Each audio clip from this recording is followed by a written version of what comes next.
Here's another story. A story about this girl absolutely ruining her chances with me because she was just honestly a vibe killer. As a young adult, 18, 19, one of the main activities is trying to kill as many of your brain cells as humanly possible without going completely brain dead. Drinking, smoking, tripping, all that stuff is no bueno for you when you're young. If you do drugs, you'll end up like me, sad and depressed. Anyways, I'm not going to run some fucking drug-free campaign during this story time. For this story time, we're going to talk about this one thick redheaded chick I was talking to who inevitably ruined her chances with me because she was just, like I said, a vibe killer. Multiple times we hung out. If you've ever smoked, you know you get the mad paranoia sort of thing, mostly if you haven't been like accustomed to it. This girl that I was hanging out with was most definitely not.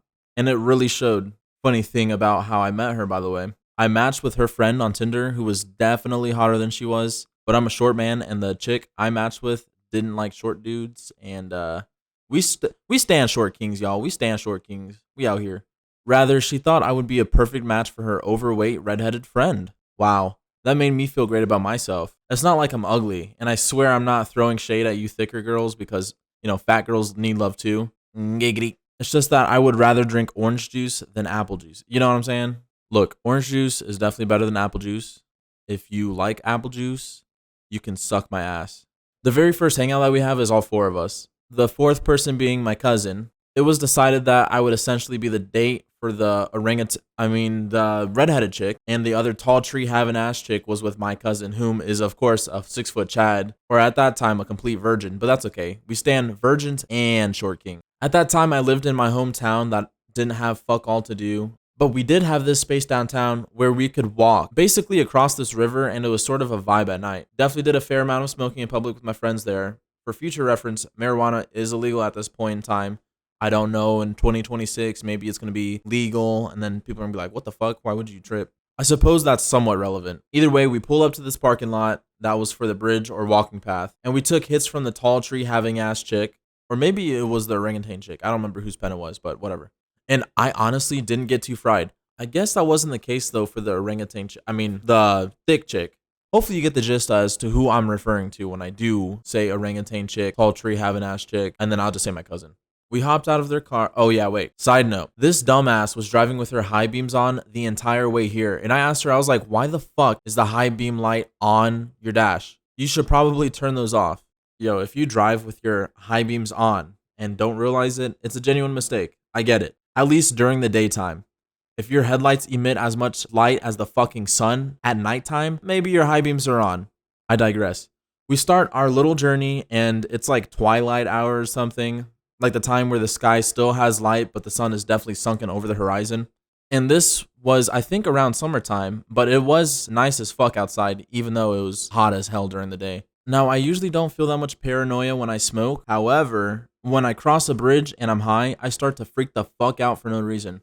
I guess the concept of a bridge swaying scares me when I'm intoxicated. Everyone else was chill though. That definitely helped the vibe. Except, of course, this chick that was supposedly my date had to ruin the fucking vibe for me. When we're halfway across this bridge, some dude was on a little hoverboard, scooter looking ass thing, and she says loud as fuck, "Is that a police officer?"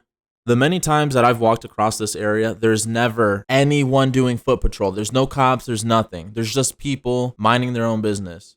But when you smoke, intrusive paranoid thoughts will slip into the mind.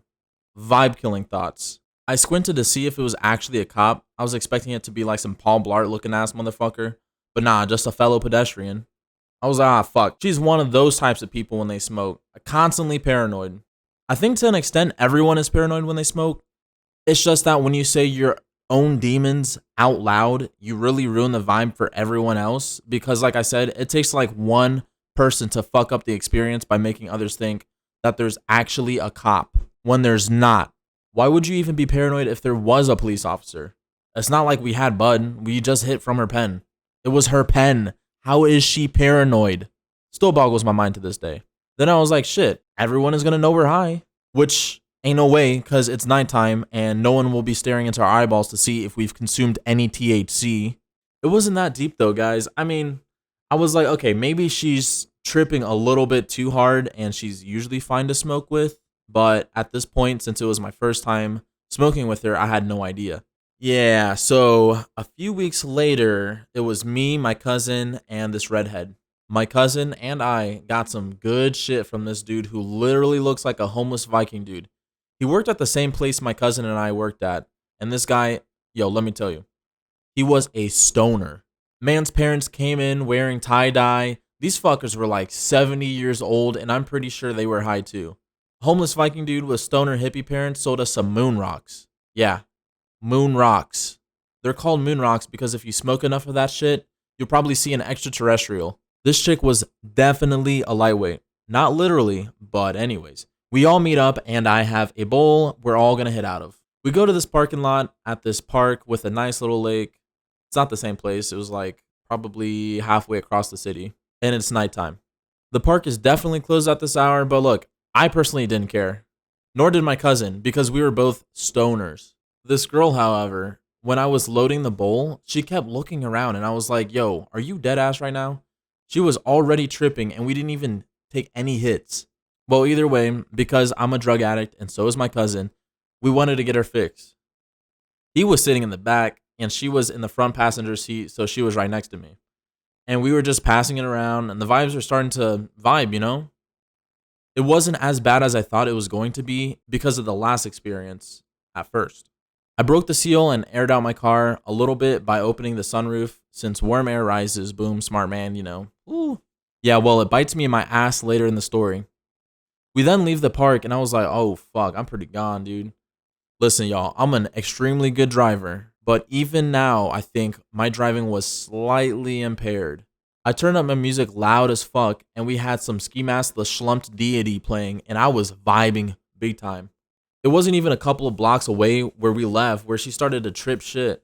There was construction that was going on up the street, so I had to drive a little bit more carefully.